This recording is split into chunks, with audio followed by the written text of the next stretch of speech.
আমার প্রিয় ছাত্র এবং ছাত্রীরা, আশা করি ভালোই আছো। আজ আমি তোমাদের সামনে বাংলা চয়নিকা ক্লাস 10-এর আদরণী চ্যাপ্টারটা আমি বুঝিয়ে দিচ্ছি। দেখবে আদরণী চ্যাপ্টার পুরোপুরি বুঝতে পারে, পরীক্ষায় গিয়ে লিখতেও পারবে। চলো শুরু করা যাক আজকের very important video, আদরণী Bangla গদ্যাংশ, আদরণী Prabhat Kumar মুখোপাধ্যায়ের লেখা। দেখো সারাংশটা আমি বুঝিয়ে দিচ্ছি তোমাদেরকে। পাড়ার নগেন ডাক্তারের জুনিয়র উকিল কুঞ্জু বিহারী বাবু এবং খ্যাতনামা মুক্তার জয়রাম মুখোপাধ্যায় এরা সবাই পীরগঞ্জের জমিদার মেজবাবুর মেয়ের বিয়েতে নিমন্ত্রণ পেয়েছে। মেজবাবুর কিতা হয়েছে, মেয়ের বিয়ের মধ্যে কিতা হয়েছে, পীরগঞ্জের মেজবাবুর মেয়ের বিয়ের নিমন্ত্রণ হয়েছে। ঘোড়ার গাড়ি নেই আর গরুর গাড়ি করে যেতে কমপক্ষে 2-3 দিন সময় লাগবে। বলছে ঘোড়ার গাড়ির কোনো বন্দোবস্ত নাই, ঘোড়ার গাড়িরও তাড়াতাড়ি যেতে পারবো, গরুর গাড়ি উইলে কিতা পারবো, বিয়ের যাইতে গেলে কয়দিন সময় লাগবো, 2-3 দিন বেশি সময় লাগবো। ঠিক আছে, তাড়াতাড়ি যাইতে গেলে কিতা সময় কিতা লাগবো, ঘোড়ার গাড়ি লাগবো। তারা বিয়ার নিমন্ত্রণ পাইছে। কে কে? পাড়ার নগেন ডাক্তার, জুনিয়র উকিল কুঞ্জু বিহারী এবং খ্যাতনামা মুক্তার জয়রাম মুখোপাধ্যায়, তারা 3 জনে কিতা বিয়ার নিমন্ত্রণ পাইছে। কইছে 2-3 দিন সময় লাগে যাবে, গরুর গাড়ি দিলে 2-3 দিন সময় লাগিয়ে দিব। তাই ডাক্তার ও জুনিয়র উকিল বাবু দুজনে অনুরোধে জয়রাম মুক্তারের বিয়ে বাড়িতে যাওয়ার জন্য চৌধুরী বাবুর কাছে একটা হাতি চেয়ে পাঠান। চৌধুরী বাবুর বিয়ে যাইব, তারা বাড়ি কইছে যে একটাতে হাতি যদি পাঠাইন তাইলে তো খুব ভালো হইব, আমরা বিয়া যেতে পারবো। চৌধুরী বাবুরা জানান বিয়ে বাড়িতে আসার জন্য হাতি পাঠানো যাবে না। কইছে বিয়ে বাড়িতে যাইতে গেলে হাতি পাঠানো যেত না, এতে জয়রাম বাবু আত্মসম্মানে আঘাত লাগে। কইছে হাতি পাঠানো যেত না, তাহলে আমরা বিয়া কেমন যাইব। ঠিক আছে, আত্মসম্মানে আঘাত লাগছে। জয়রাম মুখোপাধ্যায়ের বয়স 50 পেরিয়েছে। কত পেরিয়েছে? 50 বছর হয়ে গেছে।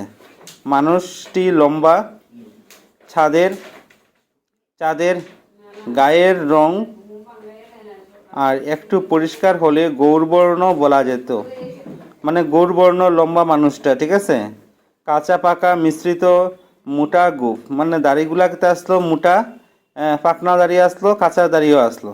মাথায় সামান্য টাক আছে, মাথায় সামান্যর মধ্যে খেতে আছে টাক আছে। চোখ দুটি বড় বড় আর ভাষা চোখ দুটি বড় বড় আসলো।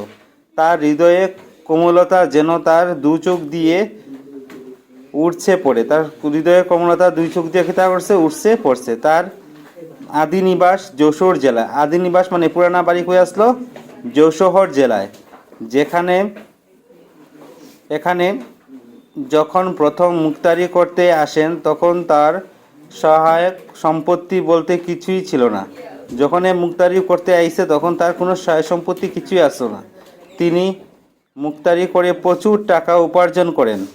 পাকা দালান কোঠা ও বাগান কিনেছেন। পাকা দালান কোঠা মানে ঘরবাড়ি বানাইছে, জায়গাও কিনছে। এছাড়া অনেকগুলি কোম্পানির কাগজও কিনেছে, অনেকগুলি কোম্পানিও কিনছে। তাই জয়রাম মুখোপাধ্যায়ের হৃদয় অত্যন্ত নরম ও স্নেহপ্রবণ হলেও মেজাজটা একটু রুক্ষ প্রকৃতি, মানে একটু কড়াকড়ি আসলো। যৌবনে তিনি রীতিমতো বদরাগী ছিলেন, বদরাগী আসলো যৌবনে। তিনি যেমন অনেক অর্থ উপার্জন করেন, তেমনি তার ব্যয়ের পরিমাণ ছিল যথেষ্ট। ব্যয়ের পরিমাণ মানে খরচও বেতালা করতো, টাকা যেরকম রুজি করতো তিনি খরচও তিরকম করতো। তিনি অকাতরে কখনো কখনো নিজের অর্থ ব্যয় করে তাদের মামলা চালাতেন। মানে অকাতরে মানে খেতা খালি অর্থ ব্যয় করে মানুষের মামলা চালাইতো। বন্ধু বান্ধব সকলকে নিয়ে তিনি থাকতে ভালোবাসেন। জয়রাম বাবু বৈঠকখানায় সকলে মিলে তাস পাশা খেলতেন।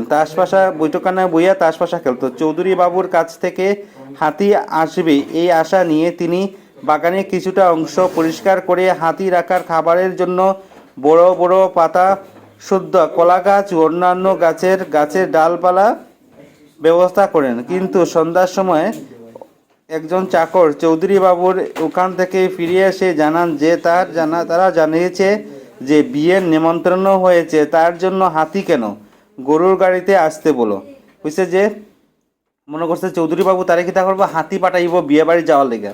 কিন্তু একটু পরে মানুষ আইয়া কইছে যে না, চৌধুরী বাবু কইছে বিয়ে বাড়ির নিমন্ত্রণ হয়েছে, গরুর গাড়ি দিয়ে আপ না কেন, কিতার লিগে হাতি পাঠাইমু আমরা। ঠিক আছে, তারপরে কিতা হয়েছে, এখানে এ কথা শুনে জয়রাম বাবু খুবই লজ্জায় রাগে ক্ষিপ্ত হয়ে ওঠেন, খুব রাগ করছে।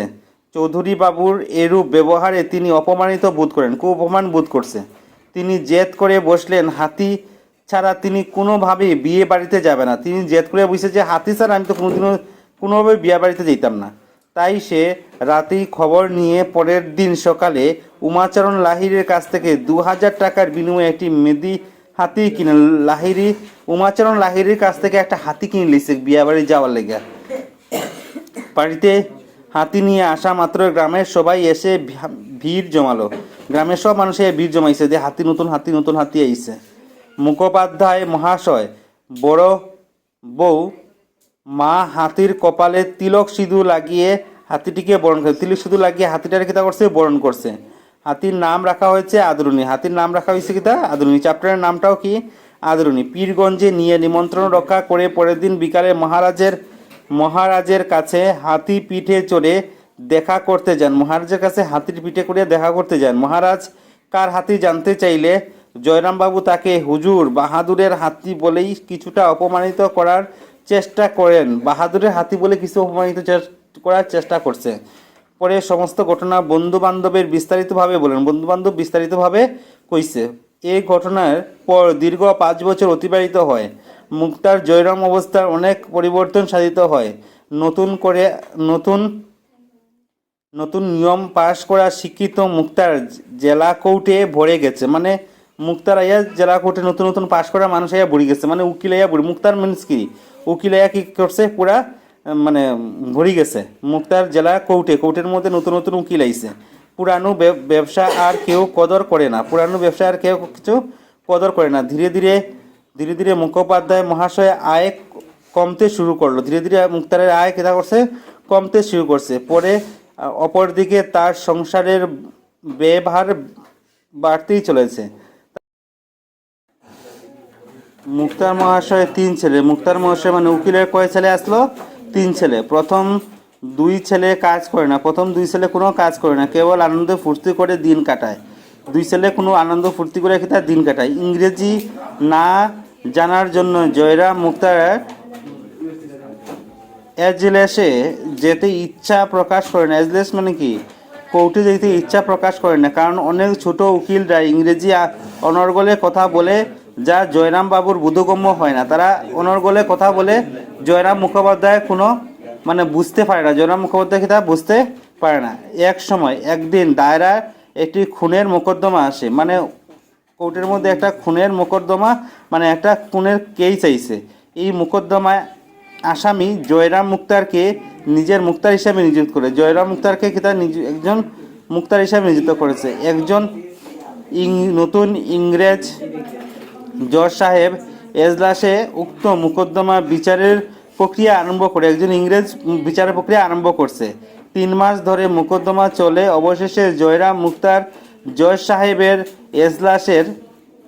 এজলাসের মহোদয় বলে দীর্ঘ একটা বক্তৃতা দেন। বক্তৃতা শেষে এজলাসের জয়রাম মুক্তারের মক্কেলের নির্দোষ সাব্যস্ত করেন। মানে খুব ভালো একটা বক্তৃতা দিয়ে তারা কেস থেকে, মানে তার মক্কেলের কেস থেকে বেকসুর বলি করছে। ঠিক আছে, মক্কেলকে নির্দোষ সাব্যস্ত করছেন। জয় সাহেব ও তাদের অভিমত স্বীকার করে আসামিকে খুনের অপরাধ থেকে অব্যাহতি দেন। জজ সাহেব জয়রাম বাবুর আইন সম্পর্কে প্রচুর জ্ঞান থাকার জন্য তার খুব প্রশংসা করেন। এরপর থেকে তিনি আর কখনো কাছারিতে যান না, আর কোনোদিন কাছারিতে গেছে না। আইনের ব্যবসা ছেড়ে দেওয়ার পর জয়রাম বাবুর সংসারে কোনো রকম চলেছিল। সুদের টাকায় সংসার চলছিল না। ফলস্বরূপ মূলধনে হাত পড়লো। মূলধনে মানে কি, টাকা জমানো যে টাকার উপরে হাত পড়ছে। ধীরে ধীরে কোম্পানির কাগজের সংখ্যা কমতে শুরু করলো। এমন অবস্থায় তার বন্ধু বান্ধব আদরুনিকে বেচে মাসে 30-40 টাকা খরচ কমানোর কথা বলে গেছে। হাতিটারে বেচিয়া 30-40 টাকা তোমার খরচটা কমাও। এতে মুক্তার মহাশয় বেজার চটে যায়। পরে তিনি নিজের একটা উপায় বের করেছিলেন। তিনি হাতিটিকে ভাড়া দেওয়ার কথা ভেবে বিজ্ঞাপন দেন, কিন্তু এতে কোনো সফলতা পাইছে না। অবশেষে সবার পরামর্শে হাতিটিকে বিক্রি করার সিদ্ধান্ত নিতে বাধ্য হন। কইছে হাতিটা বিক্রি করে দিব, কারণ বড় নাতনি কল্যাণীর বিয়ের বয়স হয়েছে, বিয়ের বয়স হয়েছে, কিন্তু বিয়ে দেওয়ার মতো তার অর্থ সামর্থ্য নেই, মানে কোনো টাকাও নেই। এই ব্যাপারে মেয়ের ব্যাপারে কোনো ভাবনা চিন্তা নেই। যত দায় 60 বছরের বৃদ্ধ জয়রামের ঘাড়ে এসেছিল। অবশেষে একদিন কল্যাণীকে বিয়ের তারিখ ঠিক হয়। আদরণী বিক্রি করে ওই টাকা দিয়ে বিয়ের গয়না বানানোর হবে বলে সিদ্ধান্ত নেওয়া হয়। তবে সেই উদ্দেশ্যে আদরণীকে চৈত্র সংক্রান্তি বামুনহাটের বড় মেলায় পাঠানো হয়। বামুনহাটের বড় মেলায় পাঠানো হয়েছে, কিন্তু সেখানে উপযুক্ত দাম দেওয়ার গ্রাহকের অভাব আদরণীকে বিক্রি না করে বাড়িতেই ফিরে আসে। আদরণী ফিরে আসতে দেখে আনন্দে কোলাহল শুরু হয়ে যায়, কিন্তু কল্যাণীর বিয়ের কথা মাথায় রেখে জয়রাম মুক্তার পুনরায় বন্ধুদের পরামর্শে রসুলগঞ্জের সাপ্তাহিক অন্য এক মেলায় আদরণীকে পাঠানোর সিদ্ধান্ত নেয়। পূর্বদিন বিদায়কালে জয়রাম মুখোপাধ্যায় উপস্থিত ছিলেন না, কিন্তু রসুলগঞ্জ মেলায় পাঠানোর সময় তিনি দুঃখে উপস্থিত থাকলেন না। কিন্তু কল্যাণী যখন এসে তাকে জানায় যে আদরণী যাবার সময় কেঁদেছিল, তখন তার বেশি দুঃখ পায়। মেঝেতে বসে দীর্ঘশ্বাস ফেলতে থাকে আর বলতে থাকেন জানতে পেরেছে ওর অন্তিম অন্তর্যামী কিনা, এ বাড়িতে আর ফিরে আসবে না। বৃদ্ধ জয়রাম সবচেয়ে বড় দুঃখ আদরণী যাবার সময় তার সঙ্গে দেখা না করা, এবং তবুও মনকে সান্ত্বনা দিতে বলেছেন যে খুকির বিয়ে হয়ে যাক, তারপর তুই যার কাছে যাবি তাদের বাড়ি গিয়ে আমি তোকে সন্দেশ নিয়ে যাব এবং রসগোল্লা নিয়ে যাব। যতদিন বেঁচে থাকবো তোকে বলতে পারবো না, মাঝে মাঝে গিয়ে তোকে দেখে আসবো। তুই মনে মনে অভিমান করিস না। পরের দিন বিকালে খবর এলো যে আদরণী পথের মধ্যে অসুস্থ হয়ে পড়ে। এই সংবাদ শুনে জয়রাম আরও বিচলিত হয়ে পড়লেন।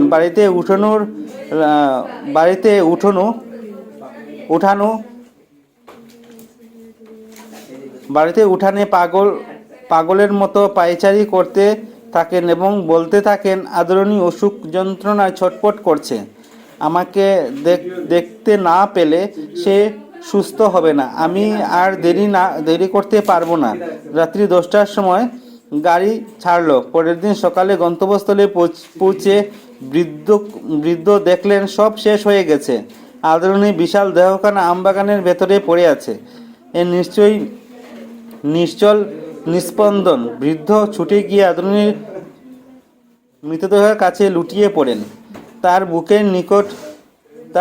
বুকের নিকট মুখ রেখে কাঁদতে কাঁদতে বারবার বলতে থাকেন, অভিমান করে চলে গেছি মা, তোকে বিক্রি করতে পাঠিয়েছিলাম বলে তুই অভিমান করে চলে গেলি। এ ঘটনায় পর মাত্র 2 মাস মুখোপাধ্যায় মহাশয় জীবিত ছিলেন। আদরণী মরার পর কয় মাস জীবিত আসলো? জয়রাম মুখোপাধ্যায় 2 মাস আর জীবিত আসলো, তারপরে কি তা করছে? মারা গেছে। এটাই হলো এই আদরণীর গল্পের কাহিনী। আদরণীর গল্পের মূল বিষয়বস্তুটা হইলো, আদরণী নামে একটা হাতি আসলো, ঠিক আছে না? হাতিটারে নিয়ে বিয়ে বাড়িতে গেছে। তারপরে কিছুদিন হাতিটারে মানে ভালোভাবে চলছিল। হঠাৎ করে তার মুক্তার মানে কি মানে কোর্টে উকিল আসলো, জয়রাম মুখোপাধ্যায় উকিলাতি গেছে গিয়া। তারপরে হাতিটার ভরণ পোষণ করতে গেলে প্রচুর টাকা খরচ হইব, তাই মনে করছে যে হাতিটারে বিক্রি করে দেয়। নাতনিও বড় হইছে, মানে বিয়ার উপযুক্ত হইছে, নাতনি বিয়া ঠিক হইছে। মনে করছে যে এই হাতিটা বিক্রি করিয়া কিছু টাকা হইলে নাতনির বিয়ার মধ্যে কাজে লাগাইব। কিন্তু হাতিটারে বিক্রি করতে গেলে একটা অঘটন ঘটছে। রসুলগঞ্জের মেলায় যখন লইয়া গেছে তখন হাতিটা অসুস্থ হয়ে গেছে আর পথের মধ্যেই মারা গেছে, ঠিক আছে? এই ঘটনায় শোকাহত হইয়া জয়রাম মুখোপাধ্যায় কিতা হয়েছে, মাত্র 2 মাস সময় জীবিত আসতো, তারপরে কিতা করছে, মারা গেছে। এটাই হলো আদরণী গল্পের মেইন বিষয়বস্তু। আশা করি তোমরা বুঝতে পারছো সবে। আদরণী থেকে প্রশ্ন উত্তর আইলেও তোমরা আনসার করতে পারবা, ঠিক আছে?